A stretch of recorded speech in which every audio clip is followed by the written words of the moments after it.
Imagine you're 20,000 feet above enemy territory, a freezing air whipping through the shattered fuselage of your B-17 bomber. Flak explodes all around you, tearing through metal like paper. This was the reality for Staff Sergeant Gene Moran, a ball turret gunner, on a bombing run over Germany in 1944. Suddenly, a deafening explosion rips his world apart. The plane is going down. Moran scrambles for his parachute, bails out, and watches his fiery metal coffin plummet to the earth. His war, he thinks, is over. But a new, more personal battle has just begun. Landing in the dense, unfamiliar forests of occupied France, Moran is no longer a soldier in an army. He's a hunted man. Alone, injured, and with the sounds of German patrols echoing through the trees, his only goal is survival. Every shadow could be an enemy, every snapping twig a death sentence. His uniform makes him a walking target. Ditching what he can, he begins his journey, guided only by a desperate hope for freedom and the distant memory of home. For days he lives off the land, foraging for whatever he can find, sleeping in ditches and moving only under the cover of darkness. The hunger is a constant ache, the cold a relentless enemy. Fight. He encounters French farmers, their faces etched with suspicion and fear. Who can he trust? A wrong move. A misplaced word could mean capture and a one-way trip to a POW camp, or worse, execution by the Gestapo. This isn't a battle fought with guns and bombs, but with wits, instinct, and a silent prayer for a friendly face. That friendly face finally appears in the form of a quiet, unassuming woman from a small village. She's part of the French resistance, a secret network of ordinary people performing extraordinary acts of courage. She risks everything, her life, her family's safety, to hide him.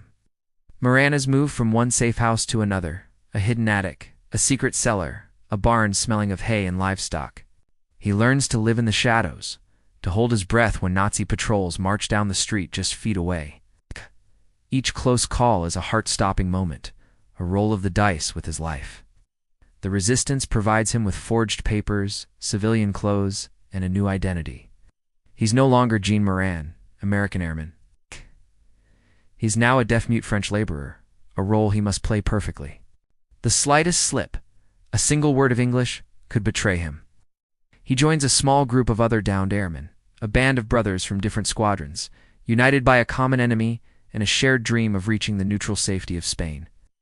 Their guides are brave men and women of the resistance, who know the secret paths, the timing of the patrols, the safe havens along the way. Their journey becomes a grueling trek over the Pyrenees Mountains, the natural, formidable barrier between France and Spain. This is the freedom line. The terrain is brutal, the weather unforgiving. They climb steep, icy slopes, their lungs burning, their muscles screaming in protest. They navigate treacherous ravines in pitch darkness, a single misstep away from a fatal fall. The Gestapo and their collaborators are always hunting them, using tracker dogs and informants.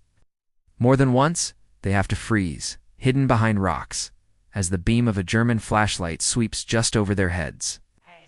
During one harrowing night, they're nearly discovered. Huddled in a makeshift shelter, the sound of barking dogs gets closer and closer. Their guide, a Basque shepherd, calmly leads them through a freezing mountain stream to throw the dogs off their scent.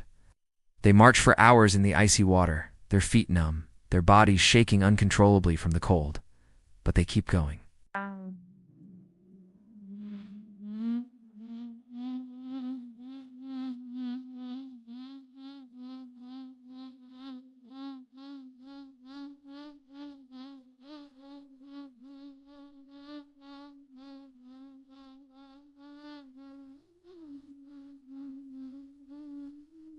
Is the fuel that drives them again, is the fuel that drives them onward, step by painful step.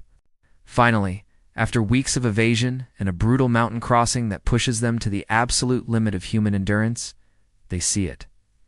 The Spanish border. They've made it, exhausted, emaciated, but alive. Moran stumbles into Spanish territory, a free man. But the journey isn't over.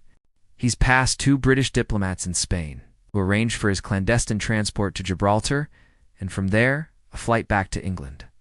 When he finally steps back onto British soil, he's a changed man. He's seen the worst of war, but also the very best of humanity. Gene Moran's incredible 1,000-mile walk home is a testament to the power of the human spirit to endure against impossible odds. It's a story of incredible personal courage, but it's also a story of international cooperation. Without the selfless bravery of the French, Belgian, and Spanish resistance fighters, ordinary citizens who risked torture and death to help a stranger his escape would have been impossible. They were the unsung heroes of the Shadow War.